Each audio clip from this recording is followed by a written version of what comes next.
A while back, I found a bag of forgotten vegetables in my fridge, a slimy mess of lettuce, sad carrots, and maybe a bell pepper. My first instinct was to toss it, but then I remembered you could bury food scraps right in the garden. It sounded too easy, but I had to try. I dug a shallow hole, dumped in the rotten veggies, and quickly covered it up, hoping I wasn't just feeding the local rats.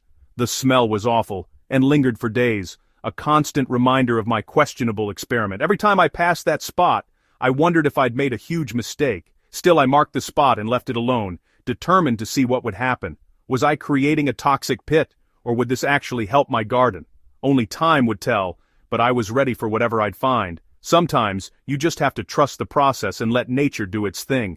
I waited, curious and a little nervous. Would this gamble pay off, or was I just making a mess? Let's talk about that smell. It's not just there to torture you, it's science. When you bury wet veggies, you create an oxygen-poor environment, kicking off anaerobic decomposition. Anaerobic bacteria thrive, breaking down the scraps and releasing gases like hydrogen sulfide. The rotten egg smell. It's gross, but it's a necessary first step.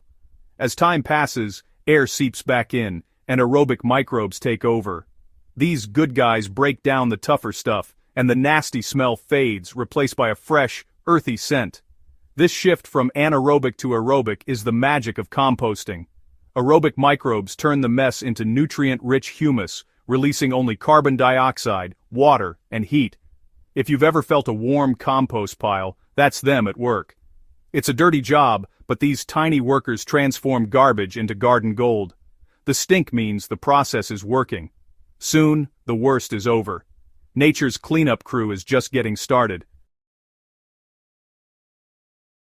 4 weeks later, I returned to my marked spot, shovel in hand. I braced for another wave of stink, but instead, I smelled clean, damp earth. Digging in, I found no trace of the old veggies, just dark, crumbly soil. The real surprise? Earthworms everywhere, thriving in the enriched dirt. These unsung heroes aerate the soil and leave behind castings, nature's best fertilizer. Other tiny decomposers had joined in, creating a healthy underground ecosystem.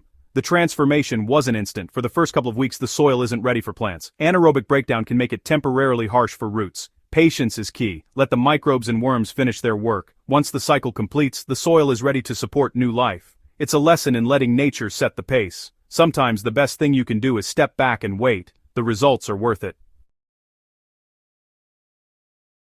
The real test. Planting tomatoes in my experiment spot versus regular soil. The difference was clear. The tomatoes in the enriched soil grew faster, looked healthier, and thrived. That bag of rotten veggies wasn't waste. It was a resource, transformed by nature. In nature, nothing is wasted. Everything cycles back to feed new life. We often throw away what could nourish our gardens. By burying my scraps, I rejoin that ancient cycle, feeding the soil and the worms, and ultimately my plants.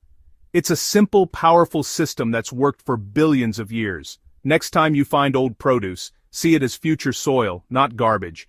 You don't need fancy equipment, just a shovel and patience.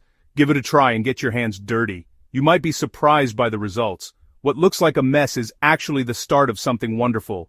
It's a dirty job, but why not you?